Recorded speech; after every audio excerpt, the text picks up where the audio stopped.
నమస్కారం ETV news కి స్వాగతం. ముందుగా ముఖ్యాంశాలు. అధికారానికి వస్తే ఏపీలో ఊహించని అభివృద్ధి చేస్తామన్న చంద్రబాబు. పోలవరం సాగునీటి ప్రాజెక్టులన్నీ పూర్తి చేస్తామని హామీ.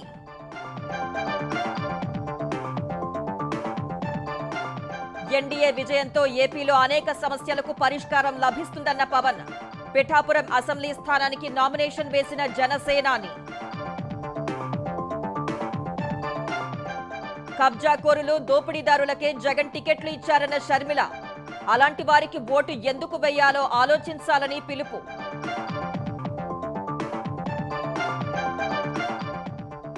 ఆంధ్రప్రదేశ్లో మరో 2 ఐపీఎస్లపై ఈసీ చర్యలు.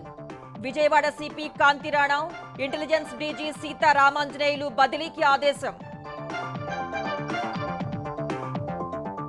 పంట రుణాల మాఫీపై మాట నిలబెట్టుకుంటామన్న రేవంత్. ఆగస్టు 15 లోపు చేస్తే భారాసను రద్దు చేస్తారా అని హరీష్ కు సవాల్. భారాసకు 10 సీట్లిస్తే తెలంగాణ రాజకీయాల్లో భారీ మార్పులు. కాంగ్రెస్ పాలనతో ప్రజల కష్టాలు రెట్టింపైనట్లు కేటీఆర్ ఘాటు విమర్శలు. పెద్దపల్లి జిల్లాలో మానేరు వాగుపై కుప్పకూలిన నిర్మాణ దశలోని వంతెన. గత ప్రభుత్వ నిర్లక్ష్యానికి నిదర్శనమని మంత్రి శ్రీధర్ బాబు వ్యాఖ్య. రిజర్వేషన్లపై కాంగ్రెస్ వైఖరిని ఎండగట్టిన Modi. SC ST OBC quota తగ్గించి ముస్లింలకు ఇవ్వాలని చూస్తోందని ఆరోపణలు.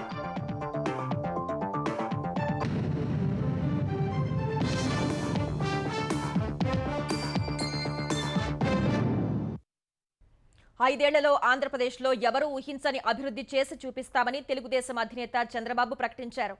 కేంద్రం సహకారంతో పోలవరం సహా సాగునీటి ప్రాజెక్టులన్నీ పూర్తి చేస్తామని హామీ ఇచ్చారు. రైతులు పంపు సెట్ల వద్దే విద్యుత్ ఉత్పత్తి చేసి డబ్బులు సంపాదించే మార్గం చూపిస్తానన్నారు. వాలంటీర్లకు నెలకు 10,000 గౌరవ వేతనం సహా నైపుణ్య శిక్షణ కూడా ఇప్పిస్తామని చంద్రబాబు హామీ ఇచ్చారు. శ్రీకాకుళం జిల్లా పాతపట్నంలో ప్రజాగలం సభ నిర్వహించిన చంద్రబాబు ఎన్నికల్లో ఎన్డీఏ కూటమి ఉత్తరాంధ్రలో క్లీన్ స్వీప్ చేస్తుందని ధీమా వ్యక్తం చేశారు. తాము అధికారంలోకి వచ్చాక రైతులను అన్ని విధాలా ఆదుకుంటామన్నారు. గిట్టుబాటు ధర, పంటల బీమా అమలు, రాయితీపై వ్యవసాయ యంత్రాలు, పరికరాలు అందిస్తామని చెప్పారు. వ్యవసాయంలో ఆధునిక సాగు విధానాలు తెచ్చి ఖర్చులు తగ్గిస్తామని భరోసా ఇచ్చారు. విద్యుత్ ఛార్జీలు పెంచను, సోలార్ విద్యుత్తు ఇతర సమస్యలు తీసుకొస్తా. మీ పంప్ సెట్ ఉంటే అక్కడనే సోలార్ పంపిస్తా, దాని ద్వారా నీళ్లు తోలుకోవచ్చు, మీ ఇంటికి కూడా కరెంటు వాడుకోవచ్చు, మిగిలిన కరెంటు గ్రిడ్కి ఇవ్వచ్చు. అవసరమైతే 10 రూపాయల ఆదాయం వచ్చే పరిస్థితి నేను తీసుకొస్తానని రైతాంగానికి విజ్ఞప్తి చేస్తున్నా. దేశంలో ఎక్కడ చూసినా శ్రీకాకుళం జిల్లా కార్మికులు ఉంటారన్న చంద్రబాబు తాము అధికారంలోకి వచ్చాక స్థానికంగానే ఉపాధి అవకాశాలు కల్పిస్తామన్నారు. ఇంటి పన్నులు నియంత్రిస్తామని హామీ ఇచ్చారు. కూటమి గెలుపు కోసం పనిచేయాలని యువతను కోరారు. యువతకి నేను ఒకటే అపీల్ చేస్తున్నా, ఉద్యోగాలు తేవడం నాకు తెలుసు, గంజాయి పెంచడం జగన్కి తెలుసు. అందుకే మిమ్మల్ని కోరుతున్నాను, మీరందరూ కూడా 20 రోజులు తమ్ముళ్ళు యువత సైకిల్ ఎక్కండి, 19 రోజులు మా కోసం పనిచేయండి. 5 ఏళ్ళు మీరు ఊహించినటువంటి అభివృద్ధి చేసి మీ రుణం తీర్చుకుంటా. ఉద్యోగుల పెండింగ్ బకాయిలు చెల్లిస్తామన్న చంద్రబాబు పింఛన్ల విషయంలో శవ రాజకీయాలు చెయ్యొద్దని ప్రభుత్వానికి సూచించారు. రేపు మొదలు తారీఖున ఇంటి దగ్గర పింఛన్ ఇవ్వాలి. నాటకాలు ఆడద్దు, శవ రాజకీయాలు చేయొద్దు. శవ రాజకీయాలు చేస్తే ఆ శవ రాజకీయాలతో నిన్ను పూర్తిగా పూడ్చిపెట్టే బాధ్యత మేము తీసుకుంటామని హెచ్చరిస్తున్నా. నీకు చేత కాకపోతే నువ్వు రాజీనామా చేయి. 1 రోజులో ఇంటింటికి ఎట్లా పెంచిన వాళ్ళు నేను ఇచ్చే పరిస్థితి తీసుకొస్తానని కూడా హామీ ఇస్తున్నా. పాతపట్నంలోని గిరిజనుల కోసం ఐటీడీఏ, మహిళా డిగ్రీ, పాలిటెక్నిక్ కళాశాల ఏర్పాటు చేస్తామని హామీ ఇచ్చారు.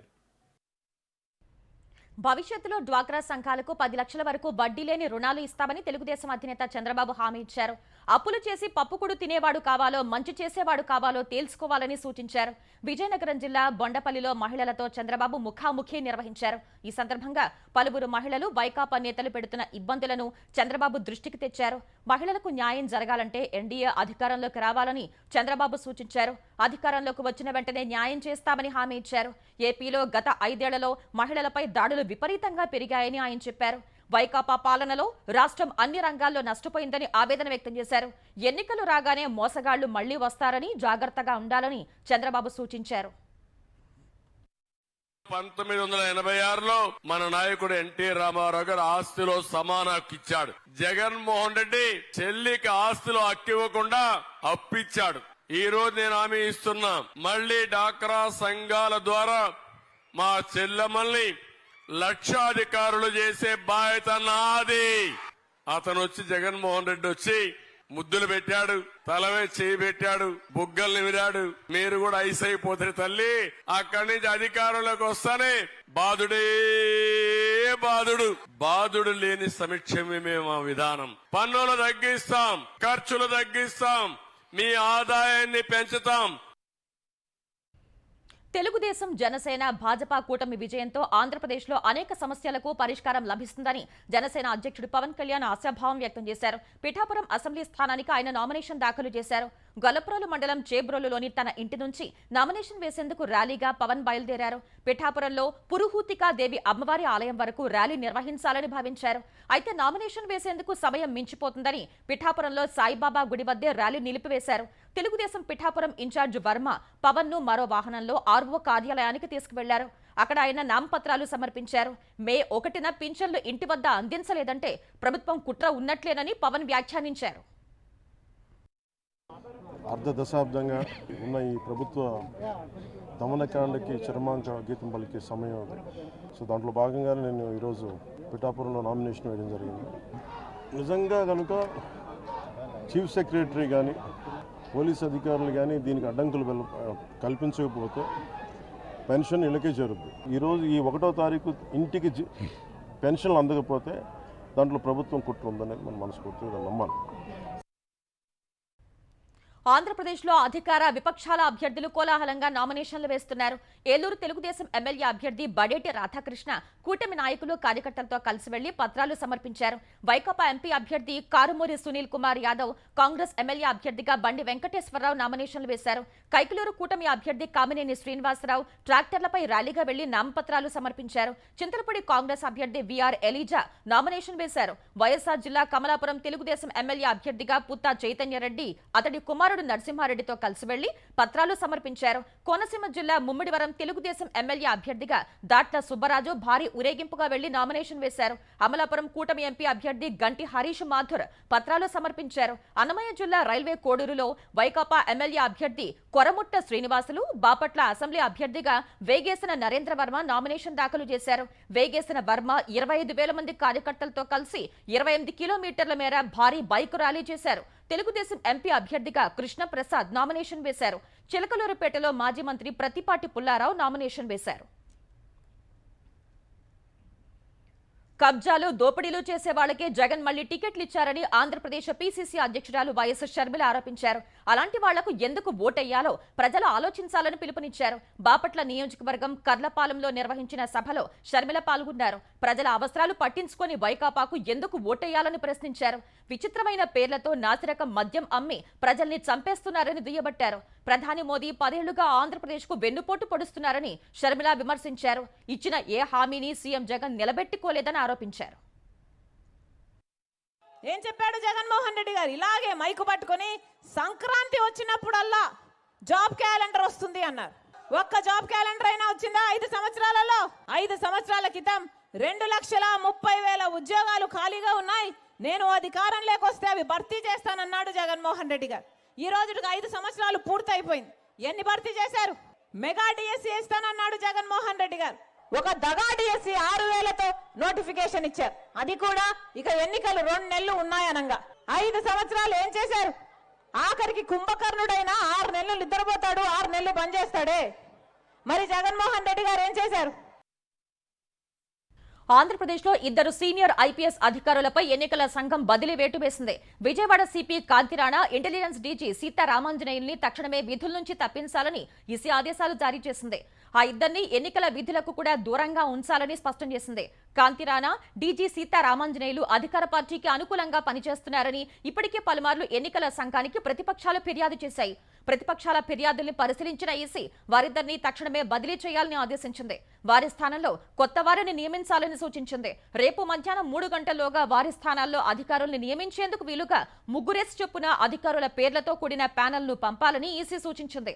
సదరు అధికారుల వార్షిక పనితీరు నివేదిక ఆధారంగా పేర్లు సూచించాలని స్పష్టం చేసింది. విధుల నుంచి వైదొలిగే సమయంలో దిగువ ర్యాంక్ అధికారులకు బాధ్యతలు అప్పగించాలని పిఎస్ఆర్ ఆంజనేయులు సిపి కాంతిరాణా టాటాను ఆదేశించింది. ఎన్నికల కోడ్ అమల్లోకి రాగానే వారిని బదిలీ చేయాల్సిందని తెలుగుదేశం నాయకుడు వర్ల రామయ్య అభిప్రాయపడ్డారు. కేవలం సీఎం జగన్ కు సేవ చేయటంలో వారు నిమగ్నమయ్యారని ఆరోపించారు.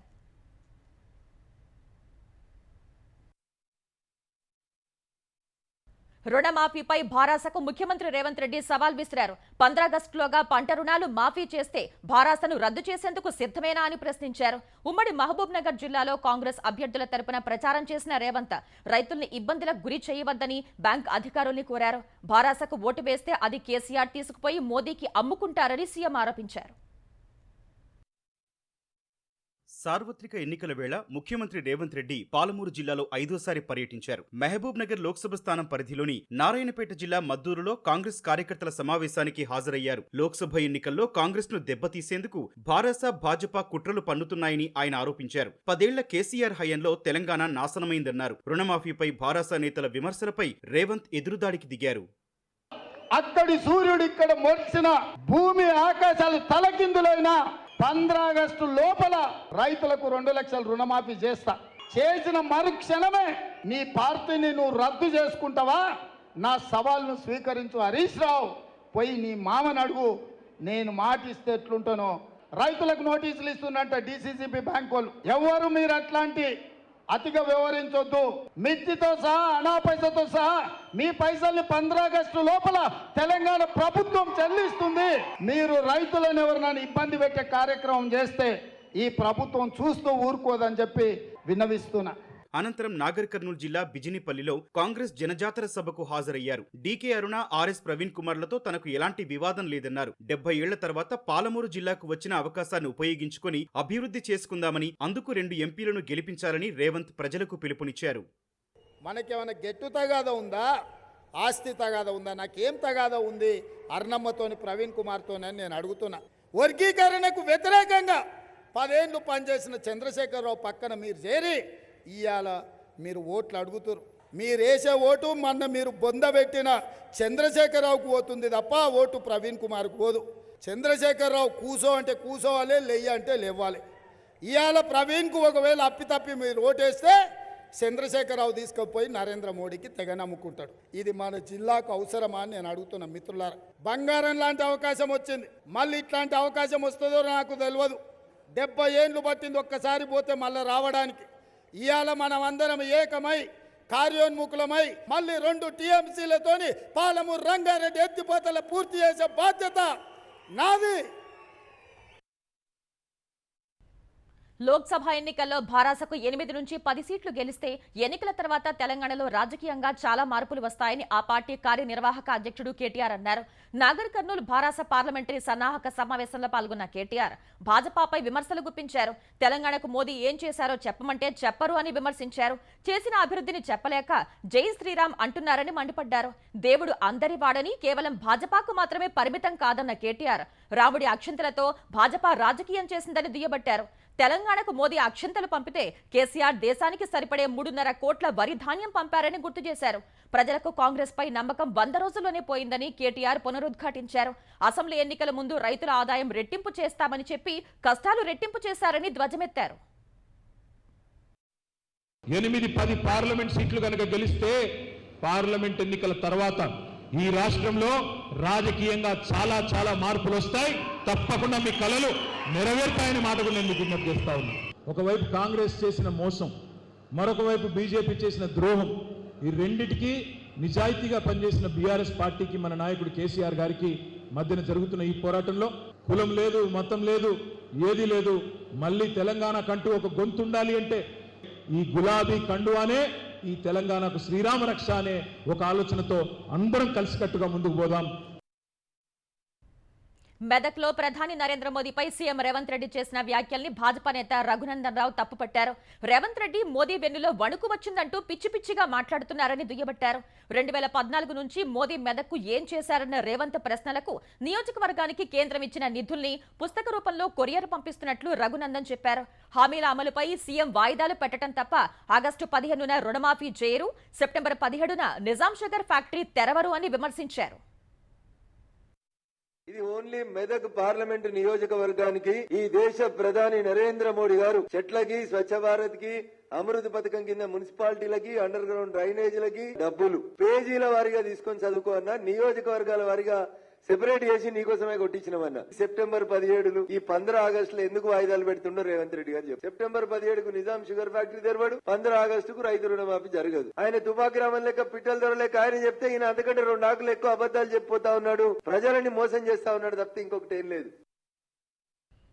తెలంగాణలో నేడు కూడా లోక్సభ స్థానాలకు జోరుగా నామినేషన్లు దాఖలయ్యాయి. ఖమ్మం లోక్సభ స్థానానికి కాంగ్రెస్ పార్టీ తమ అభ్యర్థిని ప్రకటించినప్పటికీ ఆ పార్టీ నాయకుడు రామ సహాయం రఘురామరెడ్డి తరపున నేతలు నామపత్రాలు సమర్పించారు.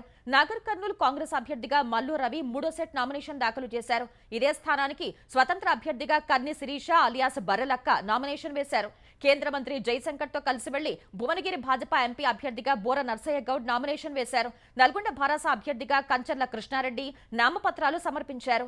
ఆదిలాబాద్ భారాస అభ్యర్థిగా ఆత్రం సక్కు నామపత్రం దాఖలు చేశారు. మహబూబాబాద్ భారాస అభ్యర్థిగా మాలోత్ కవిత నామినేషన్ వేశారు. చేవెళ్ల లోక్సభ స్థానానికి కాంగ్రెస్ అభ్యర్థిగా రంజిత్ రెడ్డి నామినేషన్ వేశారు. చేవెళ్లలో భారాస అభ్యర్థిగా కాసాని జ్ఞానేశ్వర్ నామినేషన్ వేశారు. ఈ సందర్భంగా రాజేంద్రనగర్ లో నిర్వహించిన ర్యాలీలో పాల్గొన్న భారాస కార్యనిర్వాహక అధ్యక్షుడు కేటీఆర్ కాంగ్రెస్ భాజపాలపై విమర్శలు గుప్పించారు.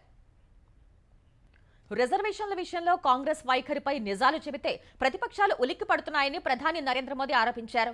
వాస్తవాలను అంగీకరించే సత్తా లేని కాంగ్రెస్ ఇండియా కూటమి ఎదురుదాడిని నమ్ముకున్నాయని ఆక్షేపించారు. బడుగు బలహీన వర్గాలకు చెందిన వారి రిజర్వేషన్లు లాక్కుని కొందరు ప్రత్యేక వ్యక్తులకు పంచాలనే కుట్రను బయటపెడితే కాంగ్రెస్ ఎందుకు భయపడుతోందని ప్రశ్నించారు. అలాంటి కాంగ్రెస్ కు తగిన బుద్ధి చెప్పాలని పిలుపునిచ్చారు.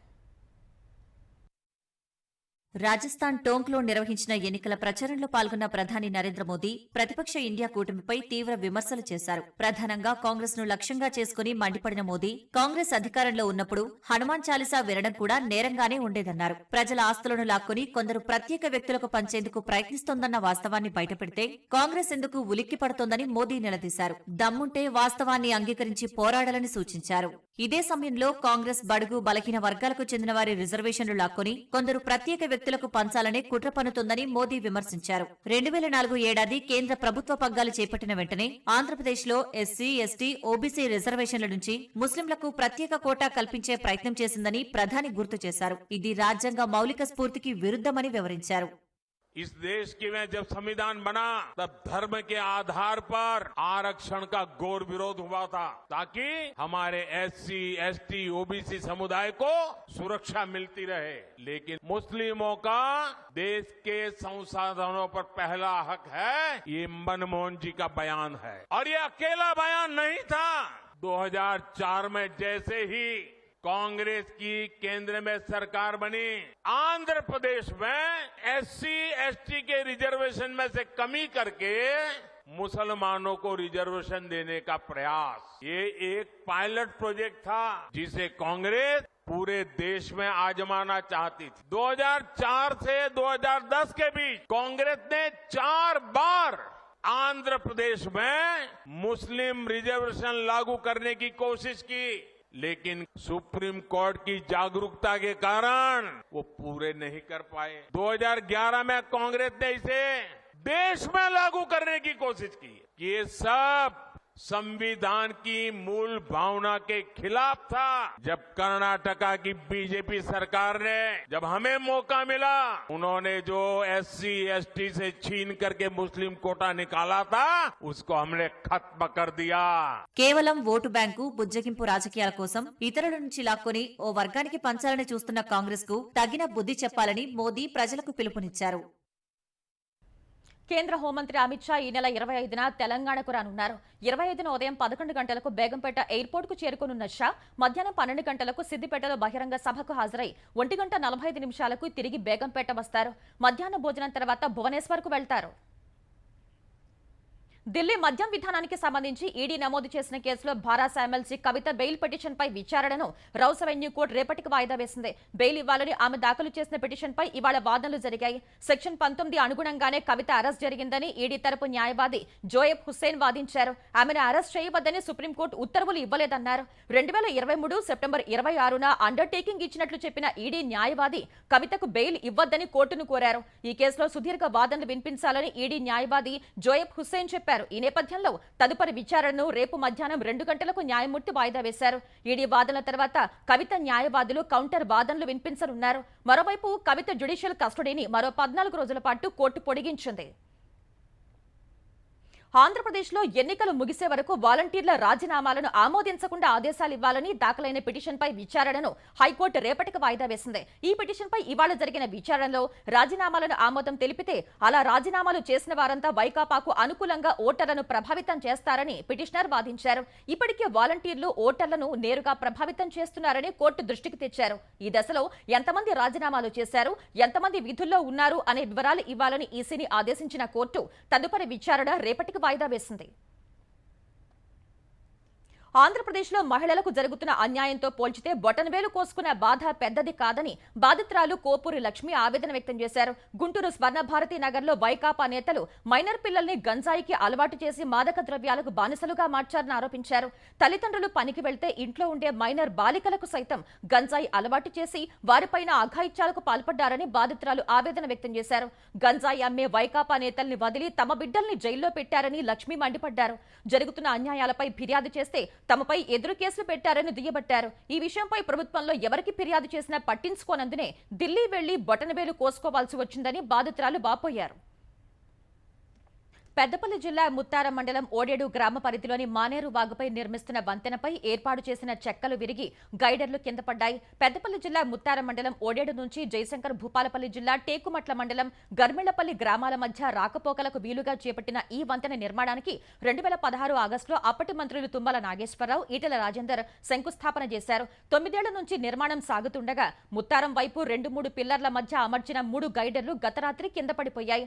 మొత్తం 49 కోట్ల రూపాయల అంచనా వ్యయంతో నిర్మిస్తున్న ఈ వంతెన కోసం 2023-24లో మరో 11 కోట్ల రూపాయలు అదనంగా కేటాయించారు. ఇప్పటికీ వంతెన నిర్మాణం కాకపోవడం సహా నాణ్యతా లోపం వల్ల గైడర్లు కింద పడ్డాయని స్థానికులు అంటున్నారు. పెద్దపల్లి జిల్లా మానేరు వాగుపై నిర్మిస్తున్న వంతెన కూలటం గత ప్రభుత్వ హయాంలో చేపట్టిన అభివృద్ధి ఏ విధంగా ఉందో మరోసారి రుజువైందని తెలంగాణ ఐటీ శాఖ మంత్రి దుద్దిళ్ల శ్రీధర్ బాబు అన్నారు. మహాముత్తారంలో ఎన్నికల ప్రచారం చేసిన మంత్రి భారాసపై విమర్శలు గుప్పించారు. కాళేశ్వరం ప్రాజెక్టు నాణ్యతను విస్మరించి గుత్తేదారులకు మేలు చేయాలని చూశారని విమర్శించారు. ఇలాంటి కారణాల వల్లే ఓడేడు హైలెవెల్ వంతెన కూలినట్లు ఆరోపించారు. ఈ ఘటనపై విచారణ చేపట్టాలని సీఎం రేవంత్ రెడ్డి ఆదేశించినట్లు శ్రీధర్ బాబు వెల్లడించారు. అంతర్జాతీయ మార్కెట్లలో సానుకూల పవనాల మధ్య దేశీయ స్టాక్ మార్కెట్లు వరుసగా 3వ సెషన్లోనూ లాభాల్లో ముగిశాయి. క్రితం 2 సెషన్లో 1159 పాయింట్లు పెరిగిన సెన్సెక్స్ ఇవాళ మరో 90 పాయింట్లు పెరిగింది. క్రితం ముగింపునకు 360 పాయింట్ల ఎగువన ఈ ఉదయం 74,049 పాయింట్ల వద్ద సెన్సెక్స్ ప్రారంభమైంది. తర్వాత స్వల్ప హెచ్చుతగ్గుల మధ్య సాగిన సూచి ఒక దశలో 74,060 పాయింట్ల గరిష్ట స్థాయిని తాకింది. తర్వాత అమ్మకాల ఒత్తిడికి గురైన సూచి 73,688 పాయింట్ల కనిష్ట స్థాయికి క్షీణించింది. చివరకు 73,738 పాయింట్ల వద్ద ముగిసింది. జాతీయ స్టాక్ ఎక్స్చేంజ్ సూచి నిఫ్టీ 32 పాయింట్లు పెరిగి 22,368 పాయింట్ల వద్ద స్థిరపడింది.